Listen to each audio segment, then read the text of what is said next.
नमस्कार सभी को। तो आज अपन भाग दो शुरू करते हैं अपने दूसरे पार्ट का। पहले पार्ट का भाग दो है लोकतंत्र क्या है और क्यों है। तो मैं परमानंद शुरुआत करते हैं अपन। ये अपना टॉपिक है आज जो लोक स्वतंत्र और निष्पक्ष चुनावी मुकाबला, जो कि कल भी अपन ने एक दिन पहले वाले जो भाग वन में भी एक बार डिस्कस किया था इसको। यहाँ पे चीन की बात कर रहे हैं हम लोग। चीन में क्या होता है इसका डिस्कस करते हैं हम लोग।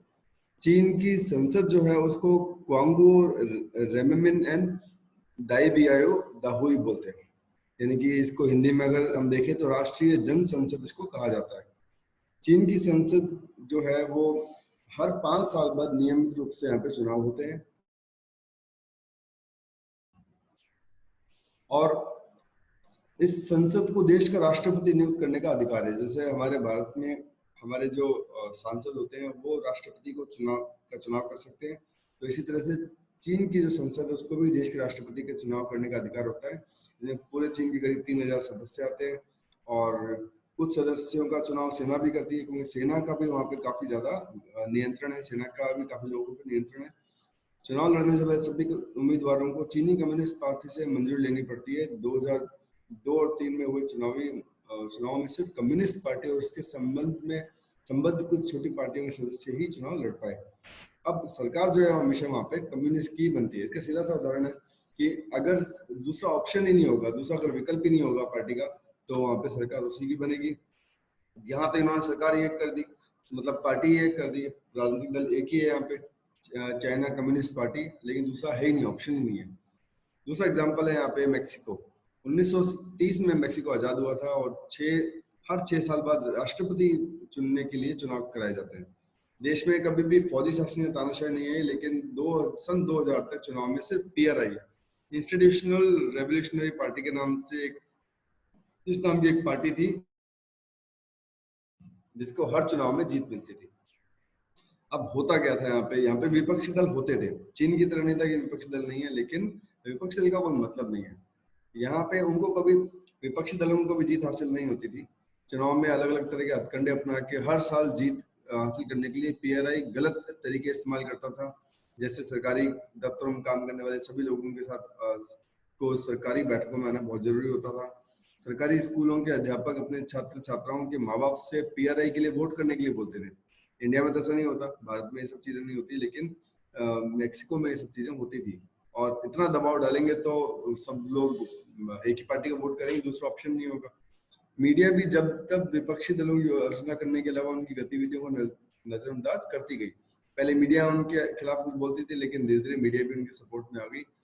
कई बार एकदम अंतिम क्षणों में मतदान केंद्रों को एक जगह से हटा के दूसरी जगह पे शिफ्ट कर देते, इससे लोग वोट नहीं डाल पाते। तो जो लोग पीआरआई के खिलाफ वोट डालना चाहते थे उनको बड़ी मुश्किल होती थी।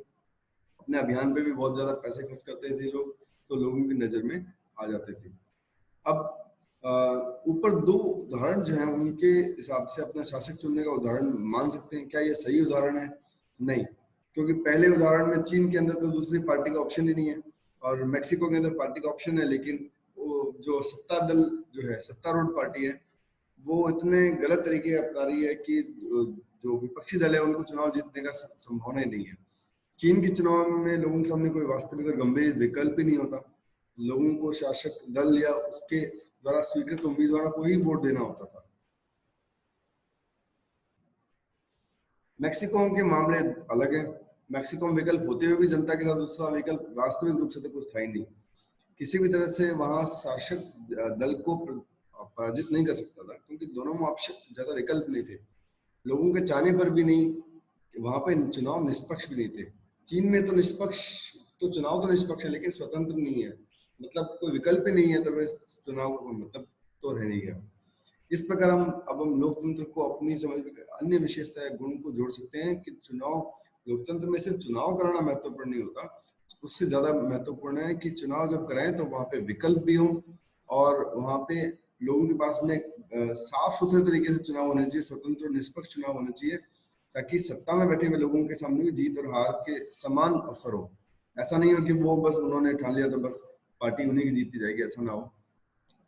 एक व्यक्ति एक वोट एक मूल्य, यानी कि वन पर्सन, मतलब एक आदमी एक ही वोट डाल सकता है और हर वोट की वैल्यू जो होगी, कीमत जो होगी वो एक ही होगी, चाहे वो अमीर हो या गरीब हो, उससे कोई फर्क नहीं पड़ता, लेकिन सबको एक ही वोट की वैल्यू मिलेगी। हमने देखा कि लोकतंत्र में जो सार्वभौम संघर्ष जो है वो सार्वभौमिक वयस्क मताधिकार से जुड़ा हुआ था। काफी समय तक लोगों ने इसके लिए संघर्ष किया और इस सिद्धांत को पूरी दुनिया में बहुत आराम से मान लिया गया है। किसी व्यक्ति को मतदान के समान अधिकार से वंचित करने का उदाहरण भी कम नहीं है। ठीक है, अब यहाँ पे कुछ एग्जाम्पल देखें हम, उदाहरण है यहाँ पे 2015 तक सऊदी अरब में औरतों को वोट डालने का अधिकार नहीं था, तो यहाँ पे इसका मतलब पूरे वोट डालने का अधिकार नहीं था लोगों को। एस्टोनिया में ने अपने यहाँ नागरिकता के नियम को जिस तरह से बनाए कि रूसी अल्पसंख्यक समाज के जो लोग थे उनको मतदान का अधिकार हासिल करने में बड़ी मुश्किल होती थी। फिजी की चुनाव प्रणाली में वहां के मूल वासियों का वोट जो था उसका महत्व भारतीय मूल के जो लोग हैं उनकी तुलना में ज्यादा था। तो ये 3 उदाहरण है ये समझने के लिए कि सभी को वोट का अधिकार बराबर रूप से नहीं मिला होता। लोकतंत्र राजनीतिक समानता के बुनियादी सिद्धांत पर आधारित होती है। इस प्रकार हम लोकतंत्र की तीसरी विशेषता जान लेते हैं कि लोकतंत्र की तीसरी विशेषता है कि लोकतंत्र में हर आदमी को बराबर का अधिकार मिलना चाहिए और कि हर आदमी के वोट की वैल्यू बराबर होनी चाहिए। यहाँ पे एक फोटो देख रहे हैं हम लोग, आखिरकार एक व्यक्ति एक वोट मिल ही गया लोगों को, लेकिन पीछे एक आदमी बैठा हुआ जेल के अंदर, वो पूछ रहा है वो भी क्या दिन थे जब मैं ही एक व्यक्ति और मेरा ही एकमात्र वोट था और मुझे यही पसंद था। यानी इसको जेल में डाल दिया है ना, और इससे भी पता चलता है कि जेल में बैठे हुए इंसान का वोट नहीं लगता। ठीक है, ये हमारे लिए जानकारी की बात है कि जेल में बैठा जो जिसको सजा मिली होती है उसको कोई वोट का अधिकार नहीं होता। उसके बाद पॉइंट आता है हमारा कानून का राज और अधिकारों का आदर। हमारे देश की अगर बात करें या किसी भी लोकतंत्र जहाँ पे संविधान है उसकी बात करें तो कानून का राज होता है, वहां पे कोई बड़ा नहीं होता। जैसे प्रधानमंत्री है, मंत्री लोग हैं, राष्ट्रपति है, क्या ये सबसे बड़े हैं? नहीं, ये सबसे बड़े आप ये बोल सकते हैं कि जनता की सेवा के लिए ये लोग हैं, सबसे बड़े स्तर पे हैं। लेकिन सबसे जो शक्तिशाली चीज है जो हमारे देश के अंदर वो है कानून। इसलिए हमारे देश में कानून का राज चलता है और कानून ने कुछ अधिकार दे रखे हैं जनता को।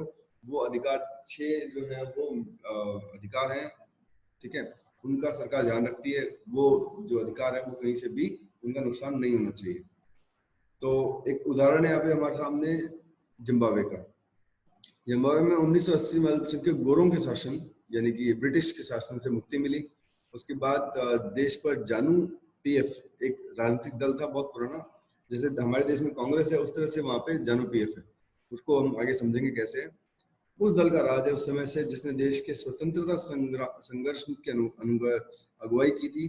इसके नेता रॉबर्ट मुगाबे आजादी के बाद से ही शासन कर रहे थे। चुनाव नियमित रूप से हो रहे थे और सदा जानू पीएफ दल ही जीतता था। राष्ट्रपति मुगाबे कम लोकप्रिय नहीं थे, पर वे जनता चुनाव में गलत तरीके भी अपनाते थे।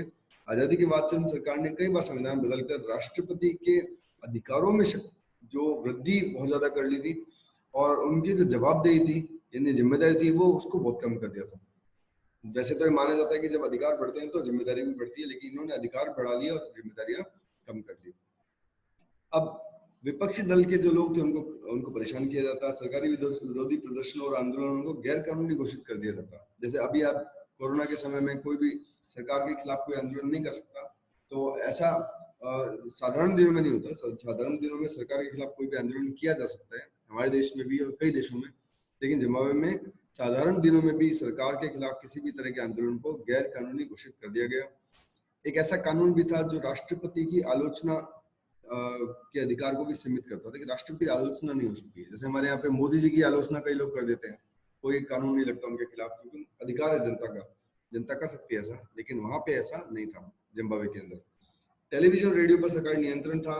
टेलीविजन और रेडियो जो भी पब्लिश करते थे, जो भी छापते थे, वो सरकार से पूछ के सरकार को दिखा के सरकार जब उनको पास कर देती कि भाई हाँ भी छाप सकते हो तब वो छापते थे, अदरवाइज वो सरकार के खिलाफ कुछ नहीं छापते थे। और जो भी पत्रकार सरकार के खिलाफ कुछ लिखते थे सरकार उनको परेशान करती थी और अदालत के फैसलों की भी सरकार को कोई परवाह नहीं थी और जज जो थे उन पे भी बहुत दबाव डाला जाता था। 2017 में मुगाबे को राष्ट्रपति पद से हटा दिया गया। जिम्बाब्वे का एक उदाहरण बताता है कि शासकों के लिए बार बार जनादेश पाना लोकतंत्र की एक जरूरत है, पर इतना ही पर्याप्त नहीं है। मतलब कि आपको अगर जनता ने जिता दिया है तो इसका मतलब ये नहीं है कि आप जो है वो कानून की पालना ना करें। अभी जैसे मोदी जी हमारे बहुत अच्छे बहुमत से जीते हुए, बहुत अच्छी सरकार है, अच्छा काम भी कर रहे हैं वो। लेकिन अगर मान लो मोदी सरकार किसी तरह से कानून का पालन करना बंद कर दे, ये बोल के कि भाई हमें तो बहुत बड़ा बहुमत मिला है, बहुत लोगों ने वोट दिया है हमारे को, तो हम तो कोई भी कानून नहीं मानेंगे, तो ऐसा नहीं चल सकता। चाहे आप कितने भी वोटों से सरकार बना के आए हो, 543 सीटें हैं जो जिन पे इलेक्शन, जिन पे चुनाव होता है लोकसभा के अंदर, अगर 543 की 543 अगर बीजेपी को मिल जाए, तब भी बीजेपी को कानून का पालन तो करना ही पड़ेगा। कानून का पालन किए बिना ये काम नहीं चल सकता, क्योंकि लोकतंत्र है। जैसा किम जोंग उन उत्तरी कोरिया के सुप्रीम है, मतलब मुख्य है, एक तरह से राजा ही बोल सकते हैं उनको। उनके यहाँ पे पहला कोरोना का केस आया और उन्होंने उस आदमी को गोली मार के उसकी हत्या कर दी, और उसके साथ में उनके देश में कोरोना उन्होंने खत्म मान लिया। क्या देश में, हमारे देश में ऐसा हो सकता है? नहीं, हमारे देश में ऐसा नहीं हो सकता, क्योंकि लोगों को बचाने का काम है लोकतंत्र का। उन्होंने एक आदमी को मार दिया और उन्होंने कोरोना खत्म कर दिया। तो यहाँ तो इंसान को बचाने के लिए चाहे कुछ भी करना पड़े, कितनी मेहनत कर रहे हैं लोग। तो आप देखिए कि कानून का जो राज है वो बहुत ज्यादा महत्वपूर्ण है, और अधिकारों का आदर सरकार को करना पड़ेगा। तो और आप अलोकतांत्रिक नहीं हो सकते, चाहे आप कितने भी लोकप्रिय हों, ठीक है। और अगर हम लोकतंत्र को परखना चाहते हैं तो चुनाव पर नजर डालना जरूरी है, और उतना ही जरूरी है कि चुनाव के पहले और बाद की स्थितियों पर भी नजर डाली जाए। चुनाव के पहले सत्ता पक्ष के विरोधी समूहों के कामकाज समेत सभी तरह की राजनीतिक गतिविधियों के लिए पर्याप्त गुंजाइश रहनी चाहिए, ठीक है। इसके बाद अपना जो नेक्स्ट टॉपिक आएगा उसको अपन अगले भाग में करेंगे, ठीक है।